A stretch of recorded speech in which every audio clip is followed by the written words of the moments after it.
I'm not able to hear the noise. Good evening, please. Very, very good evening. Yeah, thank you. See, just now we had a lovely speech by Madam Neena, where she talked about etiquettes. In fact, I'm going to continue the story, but I'm going to give a slight twist in the tale. Okay. Now, there are two things actually. Suppose, say, I'm sitting somewhere here. Okay. Now, I heard Madam tell us just now that you should know how to address to people. Okay. The way you address definitely matters on the final results. Suppose I'm sitting somewhere there and suddenly a snake comes. And it's sitting somewhere in the middle of the table. Can I start addressing the snake by telling, hello, my dear snake, how are you? What can I do for you? How are things? Okay. And what do you want? What can I give you? Can I address a snake like that? So yes, so where is the difference now? Is it possible that you can actually address the same way to everyone, or is there some kind of a template which you can use which will make you decide as to how to address to which person in which way? This is exactly what I am trying to talk with you for the next 20 minutes. Okay. Now yes, you all agree with me that if it's a snake, I'll have to deal with it slightly differently. So how do I deal with it differently?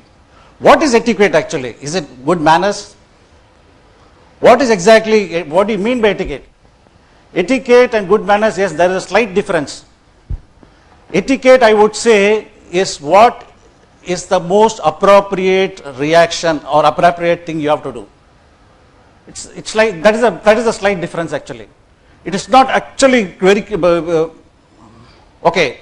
So before I start, let me congratulate MMA for their 56th anniversary. And I thank Sea Change for this lovely opportunity which has been given. So as we are seeing, I can very clearly see that there is some change happening already. So let us probably see the real change by the end of this 24 hours. Okay.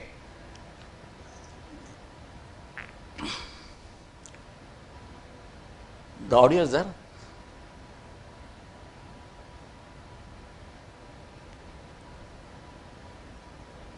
Okay, anyway.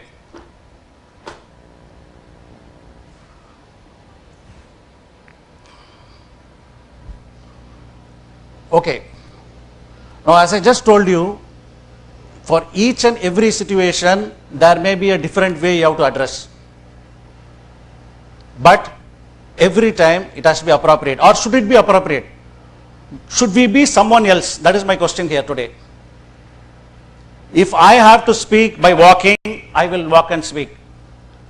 If I have to sit and speak, I will sit and speak. Okay. I will sit and speak like this. If I have to dance and talk to you, I will dance and talk. What is important to you? Is the message important to you, or is it how I behave in the stage important to you? Can someone answer using the mic? What is important? Is the message important to you, or how do I handle myself here which is important to you? Can someone answer this question? Can I hear the answer please? Yes please, yeah, last bench, yeah. Huh? Message is important. Message is important and not how I behave here? Okay, who said both? Why both? If the message is important, how does it matter whether I wear the tie or not? How does it matter whether I walk or not? Why should it be important? Huh? It is distraction. Is it distraction or bad manners? What if I sit like this and talk to you? Okay, what happens? Am I giving you a bad impression somewhere or other? Would you like to hear my words after I talk to you like that? So exactly, there is some sense in why we have to observe these etiquettes. In the courtroom, you see lawyers. It is actually the arguments which make them win the case. But still, both the defense and the opponents have to wear a certain kind of a dress. Am I right or wrong? Is the court judge impressed about the dress or the speech? Is he impressed about the dress which he wears, whether it is ironed or not, or about his arguments? Or probably the suitcases, I don't know what matters. But something other matters, am I right or wrong? Okay, so this is exactly what I am trying to say. etiquette may not be all that matters, but etiquette matters. Etiquette definitely matters. But let us see what is happening in reality.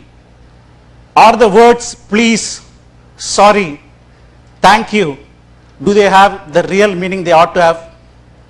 How many times do you sorry and you do not mean it? Correct me if I am wrong. How many times you hear the word sorry and it really does not have that meaning? How many times when you hear the words thank you and it really does not have that meaning? So I am asking you again a counter question. Is etiquette outdated? Is it time for a revision of what is considered as good etiquette? Is it time for that? Is it time for you to revise what is supposed to be good manners in profession? Why is a business person supposed to wear a tie and coat and suit while he goes and meets his clients or customers? Is it always necessary? Can you go and meet a car mechanic with a tie and a suit and go and talk to him about business? I'm sure probably the business may not be from the result point of view, maybe it does not work. So again, it comes to the basic point, your dress also need to be revised according to the occasion. So what are those things which actually devise your proper etiquettes? Can you sit in your office like this?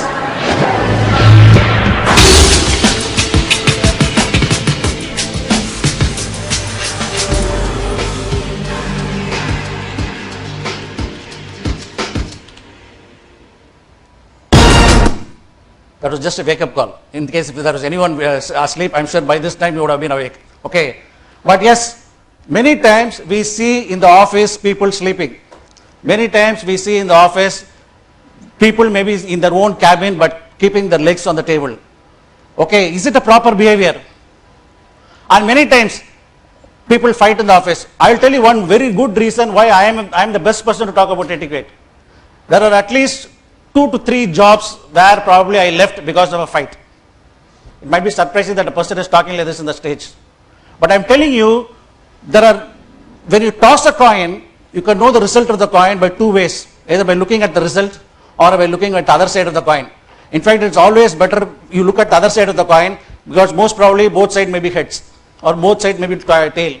So always when you toss a coin, always look at both the sides. So look at your success, look at your failures also. Both have got very good messages and have the guts to convey the message to others. That is exactly what I am trying to do here. You see, etiquette, again I am telling you, is definitely undergoing a massive change. We are still in some kind of we are still trying to be in an environment which is slowly getting outdated. Let me tell you why I am talking like that. Okay, now as I told you in one of the previous slides, etiquette is not rocket science. It is common sense. What is etiquette? Should I have to teach you? Can someone tell me, should I have to teach you? Excuse me, I'm not able to hear. Can someone who has the mic please use the mic? Should etiquette be taught or is it common sense? Do you have to be told at this age, you're all adults here, do you have to be told as to how to behave in appropriate situations? Excuse me, I'm not able to hear. Can someone answer this question please? Okay, fair enough. Let me do the answer for you. Okay.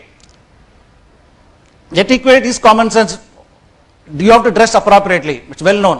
What is the appropriate dress? Varies from person to person. You have to dine appropriately. Well known. How you have to dine appropriately? It's again different from person to person. In India, we eat using hands. In Western world, you have to use the fork and spoon.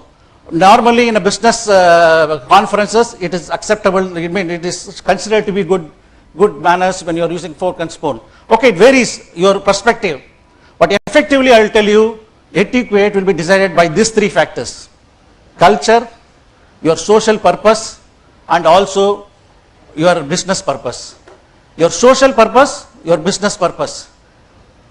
Culture, again, as I told you, if you are giving a visiting card in India or in any of the Asian countries, you can give a visiting card like this. In China or Japan, they would like you to give with both hands. Okay, so it matters. From culture to culture, you should understand what is the context. Second, social context. As I told you, you cannot dress the same way when you meet different kind of societies, different kind of people. Some may find your dressing not appropriate to the situation. Third, business context again. Your purpose, depending upon the purpose, how you dress, how you talk, how you behave, definitely has a difference. So etiquette will be decided by these three factors. So in fact, if you can understand that this is only these three factors which will determine etiquette, and if you also understand that etiquette is common sense, then definitely you will be able to choose what is appropriate in any kind of situation. That is what I am trying to say. Etiquette in any kind of situation can be easily handled if you understand this concept. The concept is very simple. It has to vary from place to place depending upon these three factors. Like again, there are so many things which really matters in an office. The way your table is, the way your chair is, how you conduct yourself in a conference, how you conduct yourself in any meetings. Okay, now let me tell you about what I have watched in many offices where I visited. I see in the reception a very neat and clean table many of the times. Normally most of the receptions are very neat and clean table.